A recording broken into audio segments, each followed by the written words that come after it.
In a world where appearances too often dictate respect, one black traveler steps onto a plane expecting nothing more than a routine flight, only to be met with cold eyes, whispered doubts, and a relentless campaign to erase his presence, all because of a name mispronounced loudly and a seat questioned without cause.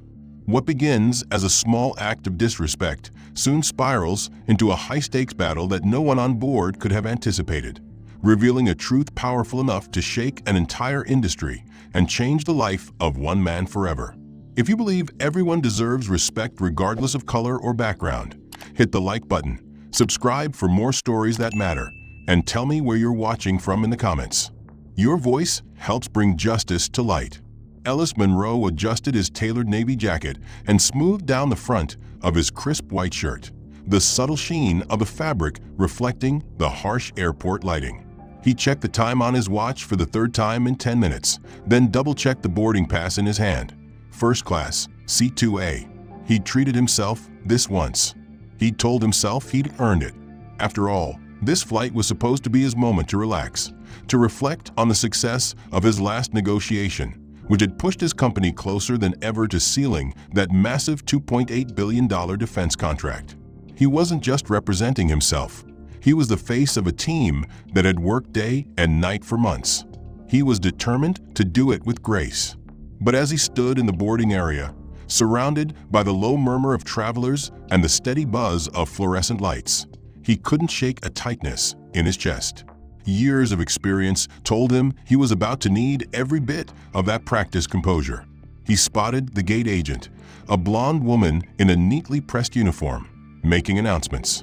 He waited his turn, listening as she called the first group. Her voice was overly cheerful. Boarding Group 1. First-class passengers only, please. Ellis stepped forward carefully, slipping into the line with the others. His heartbeat picked up as he approached her podium. He handed over the boarding pass with a polite nod. She snatched it from his hand a little too quickly, eyes flicking over the name before flicking up to his face. She stared, blinked slowly, and then her lips twisted into something that wasn't quite a smile. She picked up the PA microphone, ignoring the gentle correction he began to offer.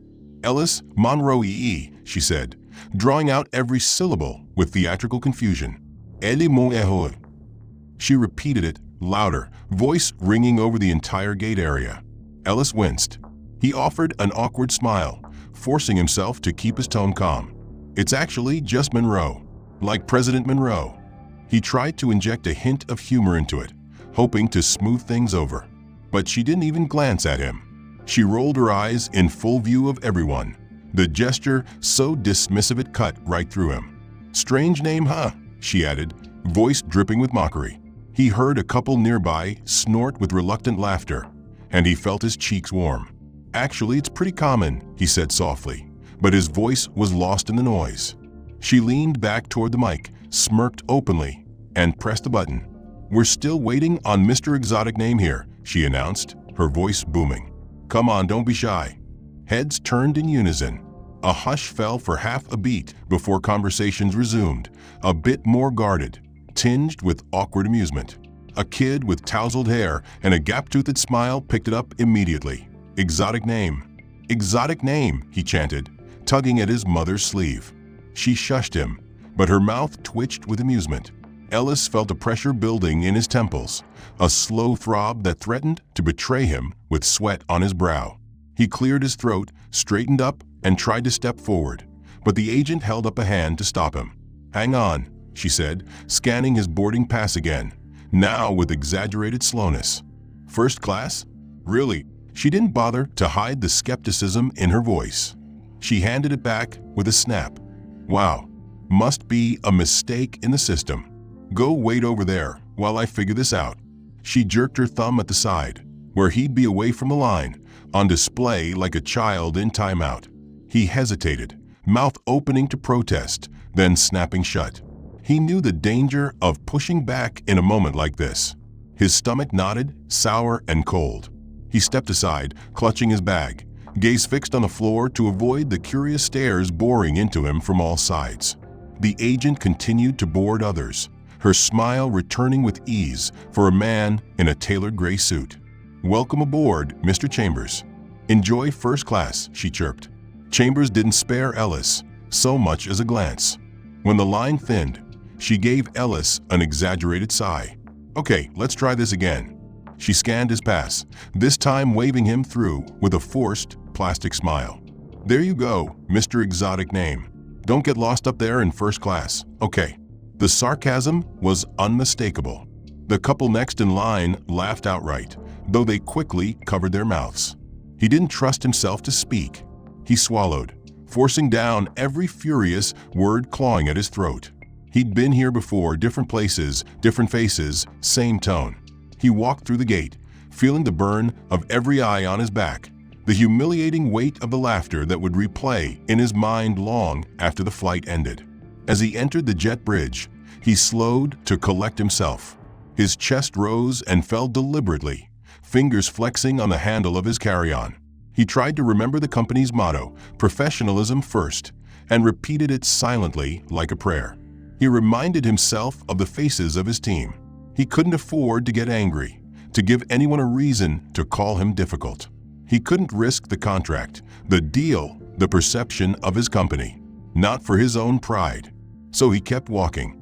Ellis Monroe stepped forward with cautious resolve, his heart pounding in a rhythm that threatened to betray the calm mask he wore. Just moments ago, the gate agent had turned his name into a public joke, a spectacle of mockery that still echoed in his mind. But now, with boarding underway, he was finally allowed to move closer to the plane. The weight of 1,000 eyes remained on his back as the agent fixed him with a cold, appraising stare. "Sir," she said sharply, her voice carrying an edge of thinly veiled disdain, "this area is reserved for premium passengers only." She elongated the word premium, as if questioning the legitimacy of his presence. Ellis held up his boarding pass deliberately, making sure she saw it clearly. "I am a premium passenger," he said evenly, his voice steady despite the churn of emotions inside him.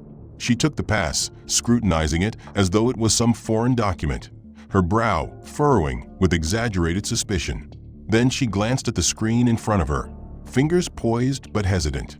She scanned the boarding pass twice, her expression darkening into a scowl that spoke volumes. "Wow," she muttered under her breath, loud enough for Ellis to hear. "Must be a mistake in the system." Before he could respond, she gestured with a dismissive flick of her wrist. "Go wait over there while I check something." She pointed toward a corner near the waiting area, away from the line, away from the others. Ellis's mouth opened slightly, a protest ready to spill, but he swallowed hard. Experience had taught him that resistance here would only give fuel to whatever prejudice simmered beneath her polished exterior. He took a measured step aside, standing rigidly in the designated spot, clutching his carry-on bag. From his peripheral vision, he watched other passengers, dressed in varying degrees of wealth and confidence, move past with ease, their boarding passes accepted without question. He was frozen, not by physical restraint, but by the weight of invisible chains. Chains forged from years of racial bias and silent exclusion. The agent tapped impatiently on her screen, calling over another staffer to double-check the boarding manifest. Her whisper was loud enough to be heard nearby, tinged with condescension. "Are you sure about this guy? His ticket looks legit, but something feels off." Ellis's stomach twisted. Was it his name? His skin? His very presence that unsettled him? He clenched his fists, nails digging into his palms, fighting the urge to lash out verbally, to demand respect, to reclaim his dignity by force. Instead, he forced a calm that felt like brittle glass, knowing any crack could shatter everything he'd built. After what felt like an eternity, the gate agent straightened and gave a forced smile. "All right, Mr. Monroe," she said with hollow politeness, "you can board. But if there's any problem, we'll be watching." Her eyes glinted with unsaid warnings, as if she expected trouble and was ready to confirm her biases. Ellis nodded stiffly, swallowing the lump in his throat. He stepped forward into the jet bridge once more, the door to the plane looming ahead like a gateway to judgment. Each footfall echoed loudly in the narrow passage, punctuated by the whisper of his own breathing. He could feel the heat of scrutiny from the gate staff and the faint buzz of whispered speculation among other passengers. He told himself that none of this mattered. The seat was his. The ticket was paid. His worth was not defined by their suspicions or sneers. But the sting of their distrust clung to him like a shadow, refusing to fade. As he approached the cabin door, the flight attendant posted there, glanced up, eyes flicking to his face, then to his pass. Her smile was professional but guarded, a barrier between him and the warmth he deserved. "Welcome aboard, Mr. Monroe," she said curtly, scanning his pass again. The repetition of his name, correctly pronounced this time, felt almost cruel, a reminder of the farce that had preceded it. Ellis swallowed his pain and stepped onto the aircraft, every muscle tense with anticipation of what was yet to come. He found his seat in the first-class cabin, which felt less like a sanctuary and more like a stage set for a trial he hadn't consented to. He settled awkwardly, placing his bag down, eyes darting around to gauge the reactions of fellow passengers. Some avoided his gaze entirely. Others gave fleeting glances, their expressions unreadable. The silence was suffocating. No one offered a greeting or acknowledgement. The atmosphere thickened with the unspoken message that he did not belong, that his presence was an anomaly to be tolerated, not welcomed. His mind flashed to the magnitude of what was at stake, the $2.8 billion contract hanging precariously in the balance. He represented more than himself, his company's future, the livelihoods of his colleagues, and the integrity of a deal that could shift the industry all depended on his composure and professionalism. Yet, as the plane's engines hummed to life, Ellis felt the crushing weight of systemic bias bearing down on him. He was trapped in a spectacle crafted by ignorance and arrogance, a battle fought not in boardrooms or courtrooms, but in the narrow aisles of a first-class cabin. And as the doors closed behind the last boarding passengers, sealing him inside this microcosm of inequality, Ellis Monroe braced himself for the next wave of humiliation. Knowing resistance was dangerous, yet unable to suppress the growing ache of injustice within. Ellis Monroe took a deep breath as he stepped onto the jet bridge, the narrow corridor leading to the airplane cabin, feeling more like a gauntlet than a passage to comfort. The mocking words from the gate agent still rang in his ears, and now the weight of the boarding tunnel pressed in around him. He was no longer just a passenger boarding a flight. He was the subject of whispered conversations and barely concealed snickers that bounced off the walls. The line had already thinned, and it was clear to everyone that he was the last to be allowed through.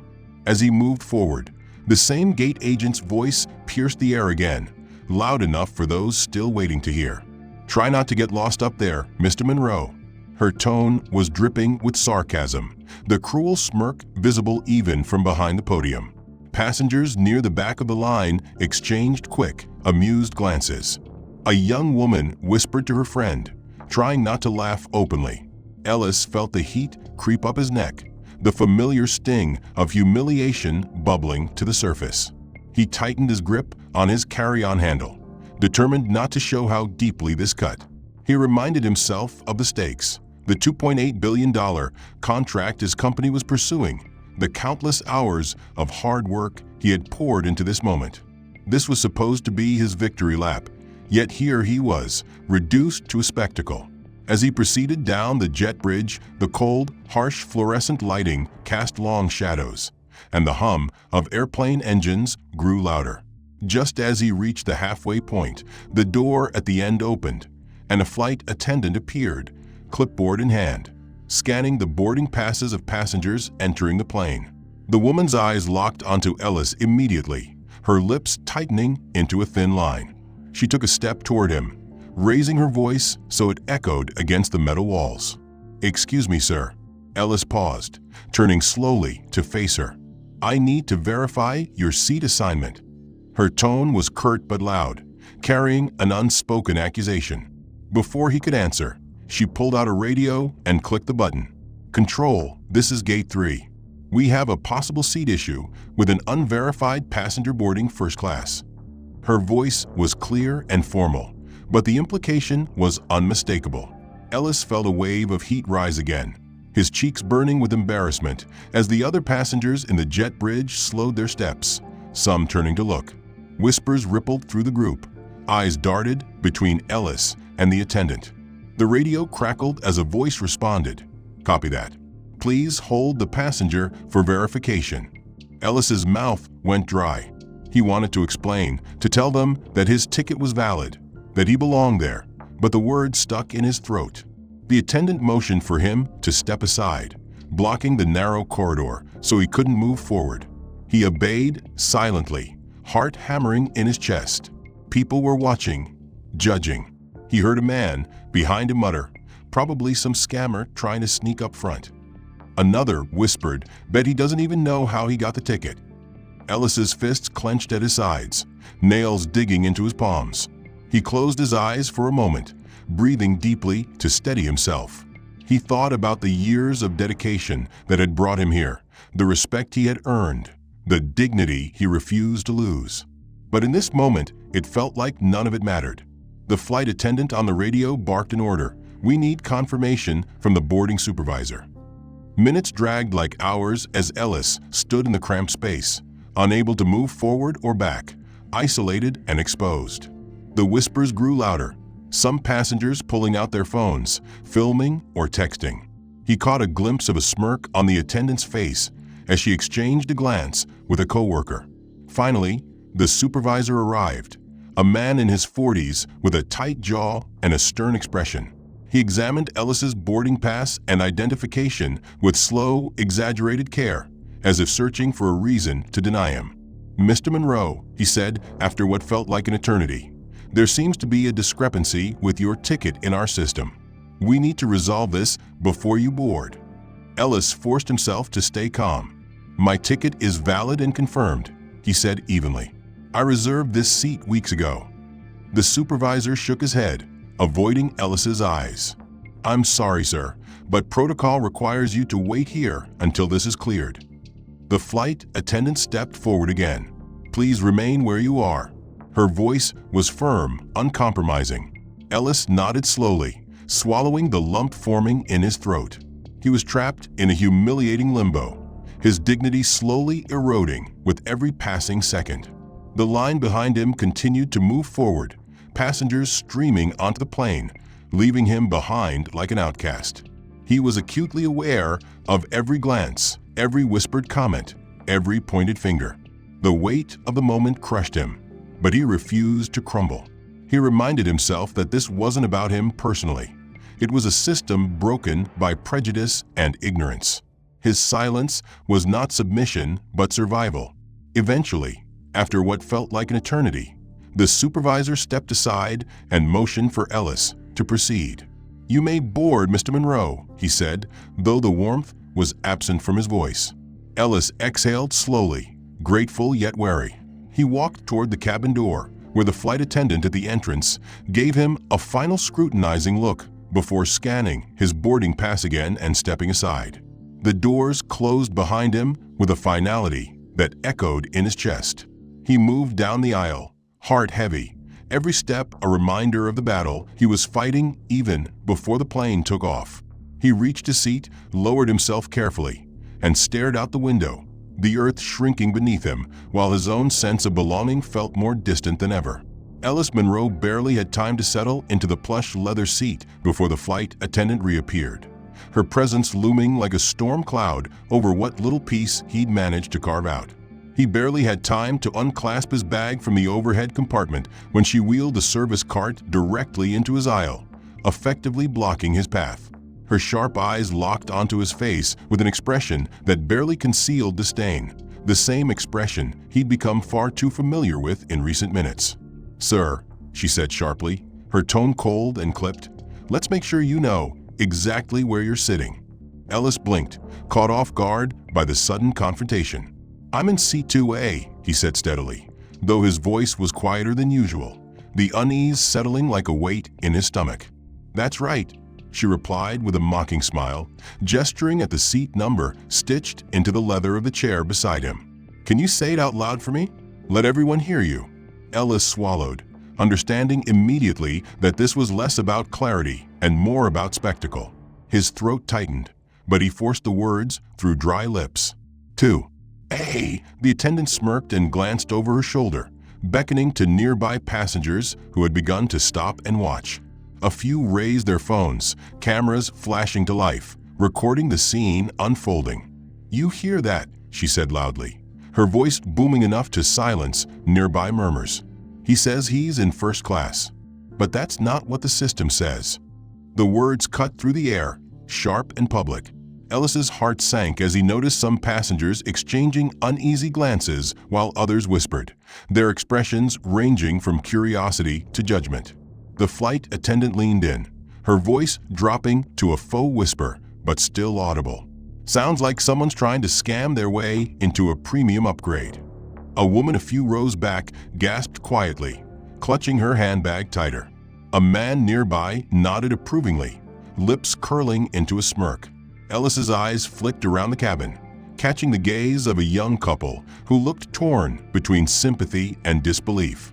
His cheeks flushed hotter, the sting of humiliation burning deeper than any physical pain. He wanted to speak, to defend himself, but the words tangled in his throat. Instead, he shifted awkwardly in his seat, tightening his grip on the armrest as the attendant's gaze bore into him like a spotlight. "Sir, if you have the proper boarding pass, this won't be an issue. But if you don't," her voice trailed off, leaving the threat hanging heavily in the air. Ellis met her eyes with a calmness that surprised even himself.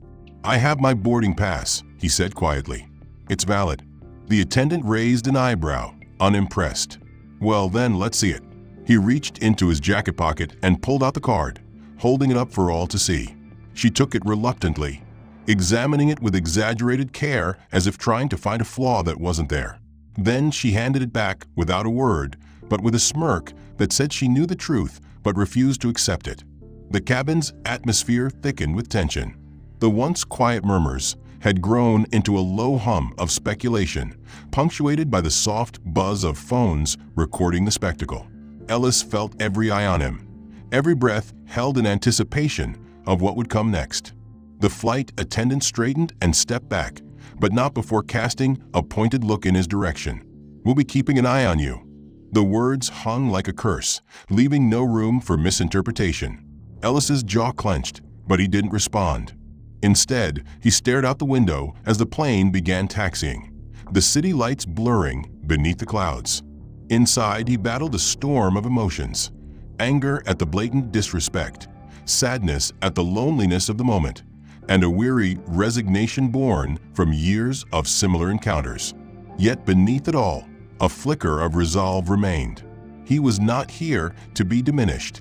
He was here to survive, to carry the dignity of his name and his work despite those who sought to undermine him.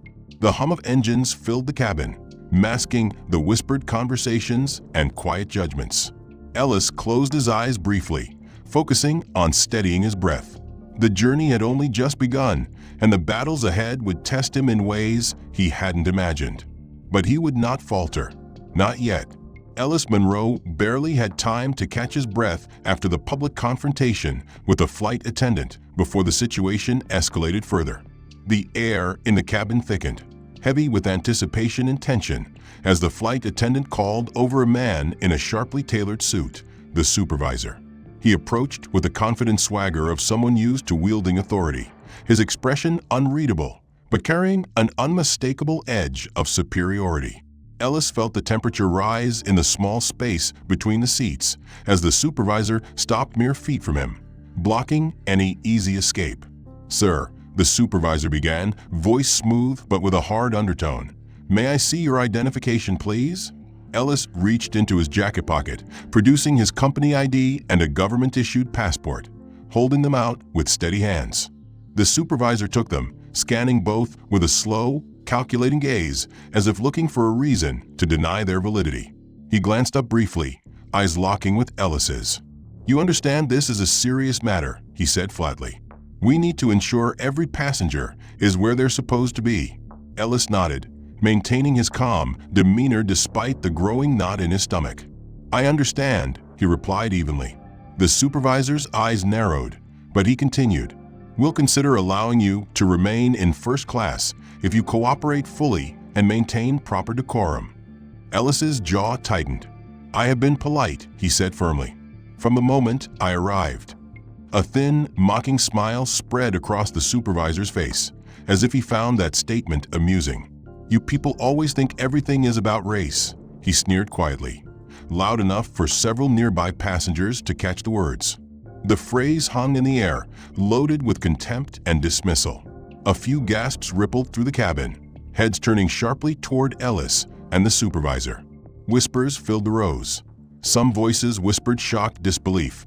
Others quietly confirmed the unspoken prejudice they'd witnessed for years.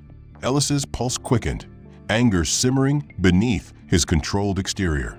He could feel the eyes of other passengers on him, some sympathetic, many indifferent, a few openly hostile. The supervisor leaned in slightly, lowering his voice but maintaining a tone dripping with condescension. "We expect our first-class passengers to respect our protocols. If you can't do that, we'll have no choice but to take further action." Ellis stood his ground. "I have followed every protocol," he said clearly. "My ticket is valid. My identification is valid.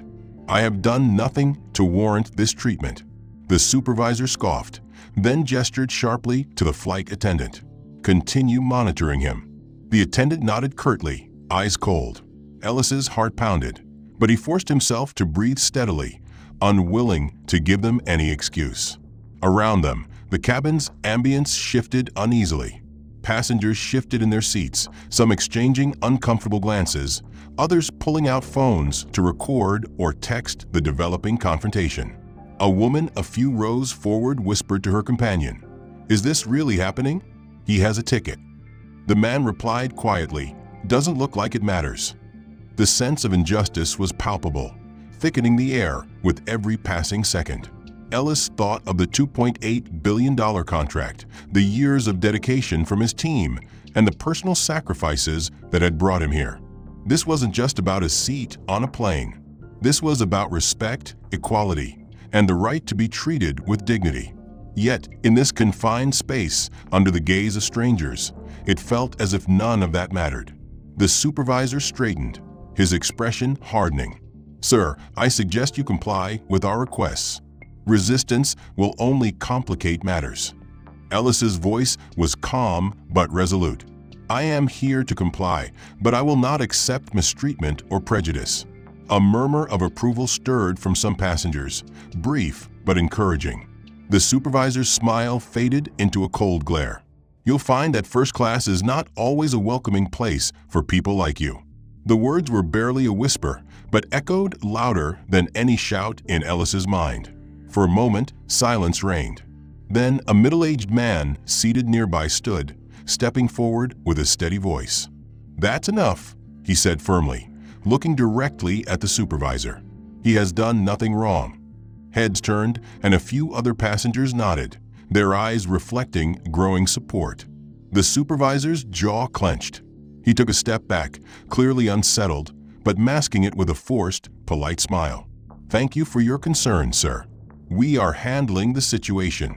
Ellis gave a brief nod of thanks to the man and settled back into his seat, muscles tense but unbroken. The flight attendant hovered nearby, her expression unreadable but her eyes sharp. The supervisor lingered for a few more moments before retreating to the galley, leaving Ellis to process the raw humiliation and blatant bias he had just endured. He closed his eyes briefly, drawing strength from within, steeling himself for what was still to come. The plane was preparing for takeoff, but Ellis felt as though the real journey, the fight for justice, had only just begun.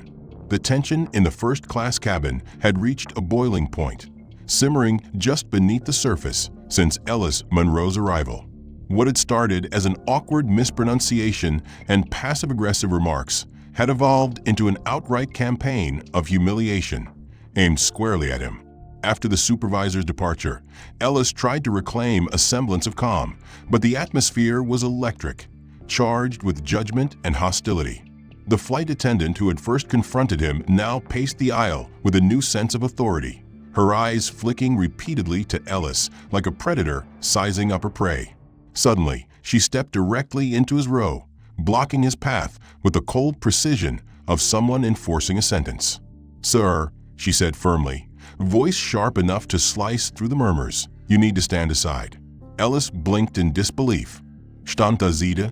For what reason, he asked, keeping his voice low but steady, refusing to give them the satisfaction of hearing fear or confusion. We need to clear the cabin for safety and security checks, she replied, though her tone lacked sincerity. Several passengers nearby shifted uncomfortably, some exchanging wary glances, others averting their eyes. A woman two rows ahead hissed under her breath, "Just move already." The words hung heavy in the air, a chilling reminder of the thin line Ellis walked between tolerance and outright rejection. He rose slowly, muscles aching from the day's stress and humiliation. The eyes of the entire first-class cabin were on him, recording every movement, every expression, many of them focus phones casting a digital spotlight. As he moved into the aisle, the attendant reached for a phone and dialed rapidly. "Security," she said crisply when connected. "We have a passenger refusing to comply with crew instructions. He is threatening staff and disrupting operations." The lie was blatant but effective. Ellis's stomach dropped. The truth was far from her claim. He had said nothing but requested to be treated fairly, but her words set a dangerous course. Within moments, 2 security officers appeared, moving briskly through the cabin with an air of purpose. They stopped beside Ellis, their expression serious but unreadable. "Sir, we need you to come with us," one said firmly. "This is a mistake," Ellis protested quietly, voice calm but urgent. "I paid for this seat. My ticket is valid. I haven't threatened anyone." The officers exchanged a look but remained impassive. "Please cooperate," the other officer added. A hush fell over the cabin. Passengers held their breath as the scene unfolded in the confined space. Ellis gathered his belongings slowly, every motion magnified under the watchful eyes and recording devices aimed at him. As he was escorted down the aisle toward the exit, he glanced around, catching the faces of fellow travelers, some sympathetic, some indifferent, others openly hostile. The flight attendant who had initiated the confrontation watched with a cold satisfaction that sent a chill through him. Just before reaching the exit, Ellis heard the faint beep of a phone. Looking down, he realized someone had captured the entire episode on video. The indignity, the false accusations, the forced removal. Within minutes, the footage was being uploaded, shared across social media platforms, the captions condemning the airline's treatment of the passengers spreading like wildfire. Ellis's heart ached not only for himself, but for all those who had suffered in silence. As the plane doors closed behind him, cutting off his access to the cabin and his rightful seat, a profound sense of isolation settled over him. He was physically removed, but not erased. The story was out now, but the damage was already done. The humiliation, the sadness, the powerlessness, they had all been on display for the world to see. Yet beneath the surface, Ellis's resolve hardened. This was not the end, but the beginning of a fight far larger than a single flight. The injustice he had endured was a microcosm of systemic bias, and he was determined to turn his suffering into a catalyst for change. His mind raced through the possibilities: legal action, public exposure, corporate accountability. The $2.8 billion contract his company was poised to finalize with the airline was no longer just a business matter. It was leverage, a potential instrument for justice. Ellis's phone buzzed with incoming messages, supportive notes from colleagues, media inquiries, social media reactions. He took a deep breath, steeling himself for the battle ahead. In that moment, standing outside the plane under the cold airport lights, Ellis Monroe was no longer just a passenger who had been wronged. He was a symbol of resilience, of dignity in the face of cruelty, and a beacon for those still trapped in similar cycles of discrimination. After the humiliating ordeal that ended with Ellis Monroe being forcibly removed from the airplane, he stood alone on the tarmac outside the terminal, the cool night air brushing against his face. His body ached, not just from the physical exhaustion of the day, but from the weight of indignity that had settled deep into his bones. Yet beneath the exhaustion burned a fierce determination. He pulled out his phone, fingers trembling momentarily as he opened his company's secure email app. The weight of the $2.8 billion defense contract hung over him like a sword, a deal that could define careers and shift corporate power for years. He knew this moment was bigger than personal humiliation. It was about accountability, justice, and the truth coming to light. He began typing a clear, concise statement accompanied by photos of his valid boarding passes, screenshots of payment confirmations, and the contract documents that tied his company's business to the airline. He included the video that had gone viral, his removal, the false accusations, the whispers of prejudice caught on camera. Within hours, the post exploded across social media platforms and business news outlets. Colleagues, partners, and the public alike reacted with shock and outrage. Ellis Monroe was not just a random passenger. He was the vice president of procurement for a major defense contractor. His team was actively evaluating vendors for the largest transportation contract in the company's history, a contract the airline in question was desperate to secure. The irony was brutal. Here he was, publicly humiliated and forcibly ejected from the very airline his company was considering for a multi-billion-dollar deal. Media outlets pounced on the story, framing it as a scandal of systemic discrimination and corporate negligence.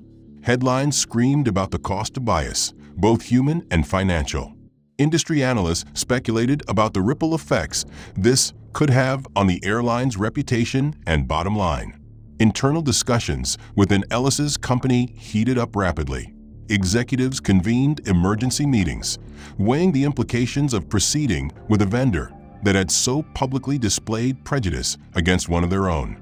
His company's CEO issued a formal statement condemning the treatment Ellis had endured and affirming the company's commitment to diversity, equity, and inclusion. The airline, initially silent, scrambled to respond. Public relations teams drafted statements attempting damage control, but their messages rang hollow against the evidence Ellis had shared.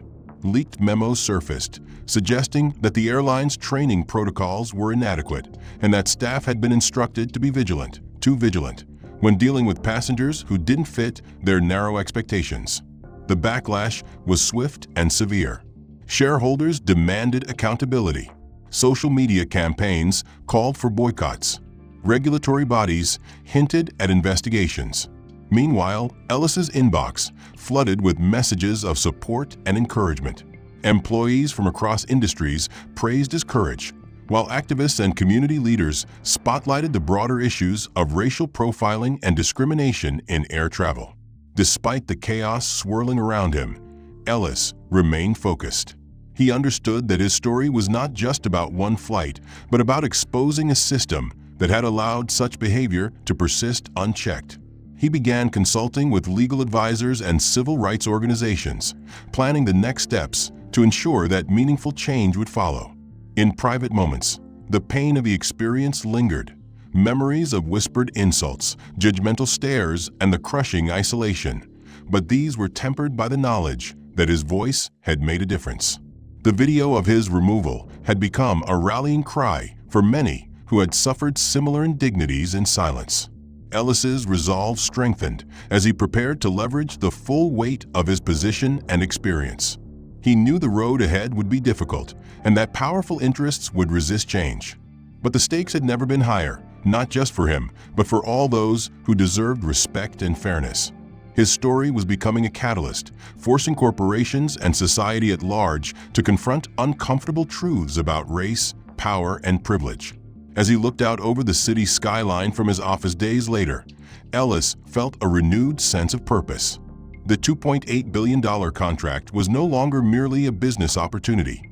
It was a chance to demand justice and reshape the future. And he was ready to lead that charge. Lorraine knew the stakes were monumental.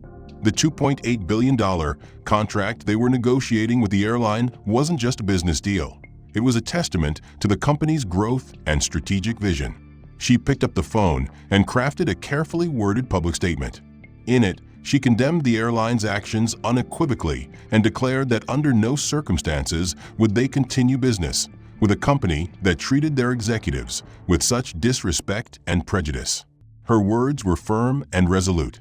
We hold our partners to the highest standards of integrity and respect. Humiliation and discrimination have no place in our business relationships. We are actively reviewing our vendor partnerships, and will not hesitate to walk away from those who fail to meet these principles. The statement was released widely across press channels, social media, and corporate websites, sparking immediate reaction. Meanwhile, the airline's boardroom was thrown into chaos. The senior executives and PR teams scrambled desperately to contain the fallout. Overnight, several key PR staff members were dismissed in a bid to show swift accountability, but the damage had already been done. The public's trust was eroding rapidly. The airline hastily released a public apology video featuring their CEO, a man with a carefully rehearsed expression of regret. However, the video struck many as insincere, robotic, and poorly timed. Social media users pounced on the disconnect between the airline's polished but hollow apology and the raw, visceral video of Ellis's ejection that had captured the world's attention. Memes, hashtags, and scathing commentary flooded online platforms, calling out the airline's failure to genuinely address systemic racism within its ranks.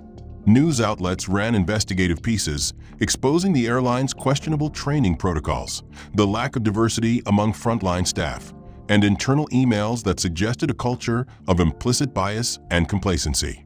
Corporate analysts began predicting significant financial losses for the airline as its reputation plummeted and customers reconsidered their loyalty. Shareholders demanded urgent changes and transparency, while regulators hinted at formal investigations into discriminatory practices. In the midst of this maelstrom, Ellis Monroe's position grew stronger. His professionalism and measured response contrasted sharply with the airline's defensive posture, winning him support from business leaders, civil rights groups, and the general public. Lorraine Briggs personally reached out to Ellis, offering unwavering support and collaborating with him on a public campaign advocating for industry-wide reforms to prevent similar incidents. As the pressure mounted, the airline's board convened emergency sessions to overhaul company policies. They committed to launching comprehensive anti-bias training programs, hiring external consultants to review and improve diversity and inclusion initiatives, and establishing new channels for passengers to report discrimination without fear of retaliation. However, internally, many executives remained resistant, uncomfortable confronting the deep-seated prejudices that had contributed to the crisis. Some viewed the situation purely through a financial lens, wary of the impact on profits and shareholder confidence rather than focusing on ethical responsibility. Outside the boardroom, activists and community leaders rallied around Ellis's story, organizing protests, petitions, and calls for accountability across the airline industry. The incident sparked a broader conversation about racial profiling, corporate culture, and the need for systemic change in how companies treat customers of color. Ellis himself remained steadfast but weary. The personal toll of the experience weighed heavily, yet his resolve to leverage this moment for lasting impact never wavered. He engaged with media interviews, panel discussions, and advocacy efforts, amplifying the voices of those often silenced by discrimination. As weeks passed, subtle but meaningful shifts began to appear. Market analysts were quick to publish reports warning of the long-term consequences the airline faced if it failed to address the deep-rooted issues exposed by the incident. Institutional investors voiced their concern over the airline's management, questioning the leadership's ability to navigate the crisis and restore public trust. At annual shareholder meetings, tensions escalated as shareholders demanded transparency and accountability. Heated debates unfolded in boardrooms and conference calls, with many calling for a complete overhaul of the airline's leadership team. The pressure was palpable, forcing the board to consider radical changes to reassure investors and stem the financial hemorrhaging. Meanwhile, government regulators initiated formal investigations into the airline's business practices. Agencies tasked with ensuring fair consumer treatment and preventing discrimination scrutinized the airline's policies, training materials, and internal communications. Investigators focused particularly on patterns of racial profiling and the systemic biases revealed through leaked emails and whistleblower testimonies. Those emails exposed a chilling practice. Employees had been instructed to subject certain passengers, often people of color, to extra verification measures, a euphemism for discriminatory scrutiny that disproportionately targeted minorities. This information sent the scandal from a single incident into a broader indictment of the airline's culture. Media outlets intensified their coverage, featuring stories from other passengers who recounted similar experiences of mistreatment and profiling. Advocacy groups seized the moment to amplify calls for regulatory reform and stronger protections against discrimination in air travel. Public protests erupted in major cities, with demonstrators demanding justice and meaningful changes from the airline and industry as a whole.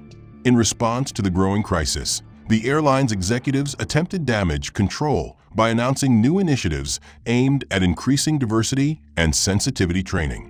However, critics accused these efforts of being too little, too late, mere window dressing to placate outraged customers and shareholders. The airline's reputation continued to deteriorate as cancellation rates surged and high-profile corporate clients reconsidered their contracts. The loss of Ellis Monroe's company's $2.8 billion contract was just the tip of the iceberg. The airline faced a cascade of business losses as trust eroded. Internally, employees grappled with the turmoil. Some expressed shame and frustration over their colleagues' behavior, while others felt defensive, resisting the push for change. Morale plummeted, and recruitment efforts suffered as potential hires questioned the airline's commitment to an inclusive workplace. Ellis Monroe remained a central figure in this turbulent period. While he had never sought the spotlight, he now found himself at the center of a movement demanding accountability. He cooperated with regulators and participated in public forums, emphasizing the need for systemic reform and the human cost of unchecked bias. His measured, dignified presence contrasted sharply with the airline's faltering leadership, further galvanizing public opinion. Meanwhile, the airline's board faced mounting calls to step down. Rumors circulated about impending resignations and possible restructuring, but progress was slow and fraught with internal resistance. Financial losses mounted, and the airline's future appeared uncertain as competitors capitalized on its weakened position. Despite the chaos, Ellis maintained his focus on the broader implications. The incident had illuminated flaws not only within one airline, but across an entire industry. He advocated for comprehensive policy changes, industry-wide training standards, and stronger enforcement of anti-discrimination laws. Grassroots organizations and industry leaders began collaborating on initiatives inspired by Ellis's story, aiming to prevent similar injustices from recurring. As months passed, the airline took tentative steps toward reform, yet the shadow of the scandal lingered.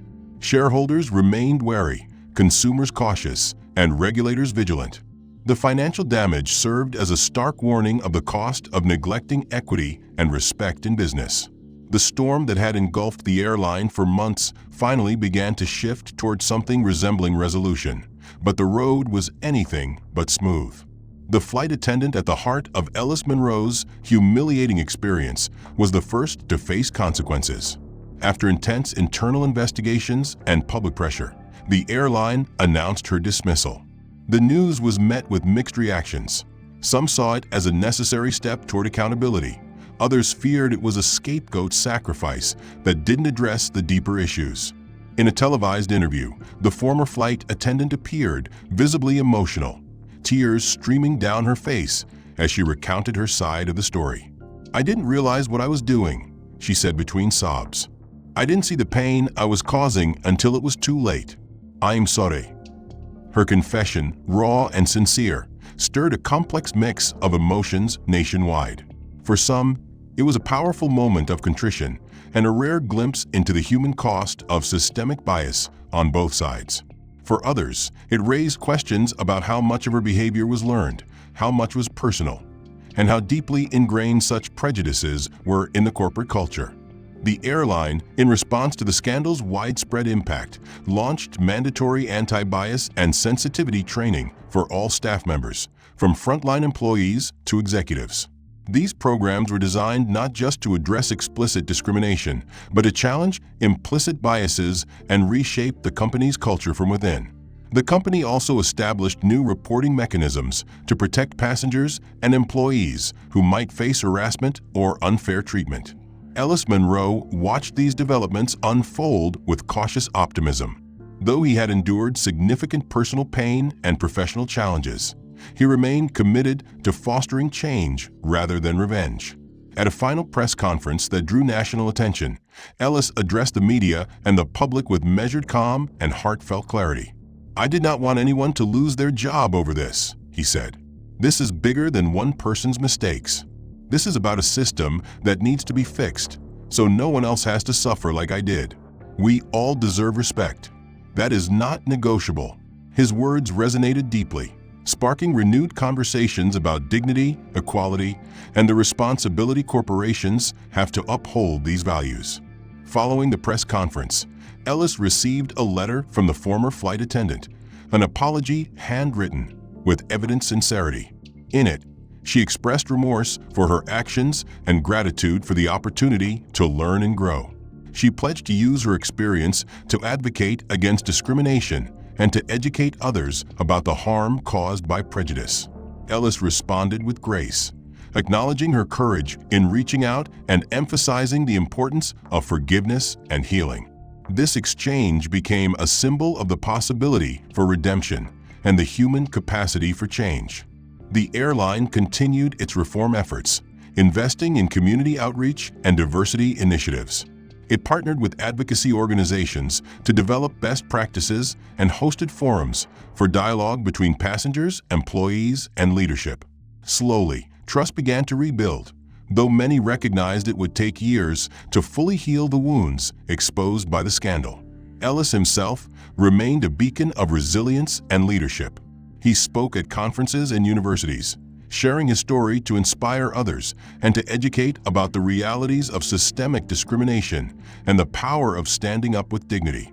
He championed policies aimed at creating more inclusive environments, not just in aviation, but across industries. Reflecting on the journey from humiliation to hope, Ellis understood that true change requires both accountability and compassion. The lessons learned extended beyond the individual to the collective conscience of society. The story that began with a cruel mispronunciation and public shaming had blossomed into a powerful movement for justice, respect, and empathy. Ellis Monroe's experience reminded everyone that while injustice may endure, so too does the capacity for transformation.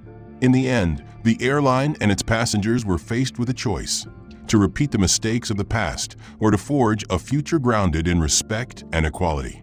Through the pain and struggle, a message emerged clear and compelling. Justice is not simply about punishment, but about creating a world where everyone is seen, heard, and valued. That is the legacy Ellis chose to build. The end.